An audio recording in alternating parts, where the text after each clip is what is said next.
हिमाचल प्रदेश के मुख्यमंत्री सुखविंदर सिंह सुक्खू ने शुक्रवार को विधानसभा में आर्थिक सर्वेक्षण 2025-26 प्रस्तुत किया। मुख्यमंत्री ने कहा कि वित्त वर्ष 2025-26 में हिमाचल प्रदेश की कुल आर्थिक उत्पादन क्षमता लगभग 2.54 लाख करोड़ रहने का अनुमान है, जो पिछले वर्ष की तुलना में 10.1% की वृद्धि दर्शाता है।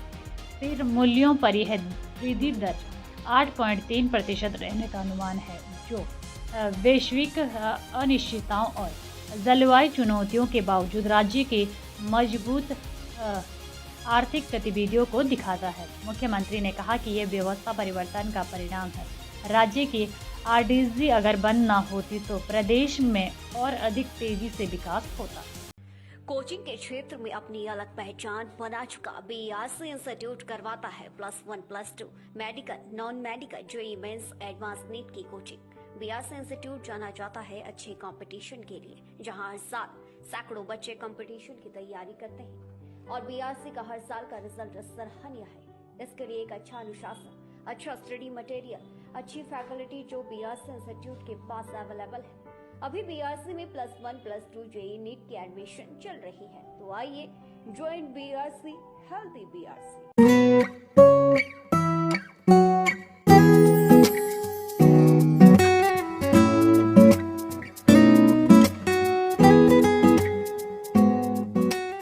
देखिए, हमारी सरकार जब से बनी है, व्यवस्था परिवर्तन के अनुरूप नए नियम और नई योजनाएं और नए विचार लेकर आगे बढ़ रही है।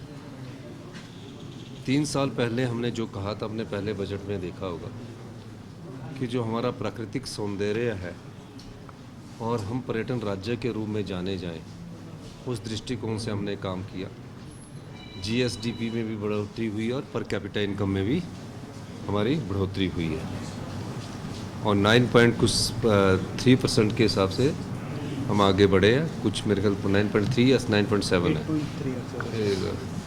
उसके 8.3 है, उसके हिसाब से हम आगे बढ़े हैं। मैं ये कह सकता हूँ कि आने वाले समय में प्रदेश को आत्मनिर्भर बनाने की दिशा में हमें और फैसले लेने पड़ेंगे और उन फैसलों से प्रदेश की जनता को आने वाले समय में लाभ होगा, क्योंकि कड़े फैसलों के माध्यम से हम जनता को दुखी नहीं करना चाहते और ना ही जनता के को किसी प्रकार से कोई कठिनाई का सामना करने के लिए हम चाहते हैं। पर हम चाहते हैं कि जो प्रदेश की संपदा को जो लुटा दिया जाता है, लूट लिया जाता है, उसको कैसे बचाया जाए, उस दृष्टिकोण से हम कार्य कर रहे हैं। और ये बढ़ोतरी अभी नहीं है, पिछले 3 सालों से ये बढ़ोतरी लगातार बढ़ रही है। तो इसका मतलब है कि जो हमने नीतियां लाई, जो हमने योजनाएं लाई, उसका प्रभाव दिखना शुरू हो चुका है। और जो मैं बार बार कहता हूं कि प्रदेश आत्मनिर्भर बनेगा, हम उसमें बहुत तेज़ी से आगे बढ़ रहे हैं। अगर हमारी आरडीजी बंद ना की होती 8 से 10 हज़ार करोड़ रुपये की, तो प्रदेश आत्मनिर्भर बनने में उसमें कोई कमी ना रहती। सर, चिट्टे और एलएसडी को लेकर आज देखो भैया, ये आरोप तो इनका लगाने का दायित्व बनता है, लेकिन ये किया क्या इन्होंने?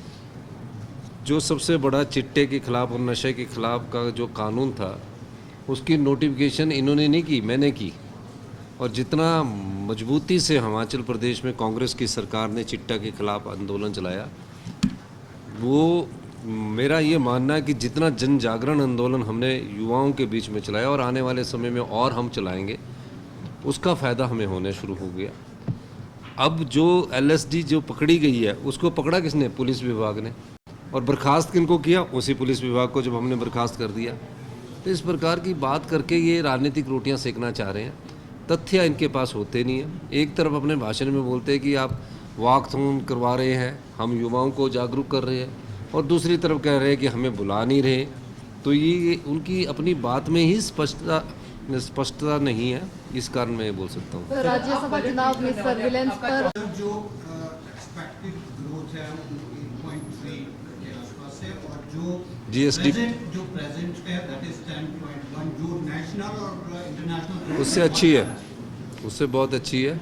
और आपको बताना चाहूँगा कि हमारी पर कैपिटा इनकम में भी बढ़ोतरी हुई है और पिछले 3 सालों में हमारी पर कैपिटा इनकम में भी बढ़ोतरी हुई है, जीएसडीपी में भी बढ़ोतरी हुई है नेशनल एवरेज से ज़्यादा बढ़ोतरी हुई है और निश्चित रूप से इसका लाभ जनता को होता है, जो सरकारें होती हैं उनको लाभ होता है। रेवेन्यू जनरेशन कितना हुआ है सब कुछ? वो हमने पूरे आंकड़े दिए हैं, उन आंकड़ों को आप पढ़िए और धन्यवाद। पूर्व मुख्यमंत्री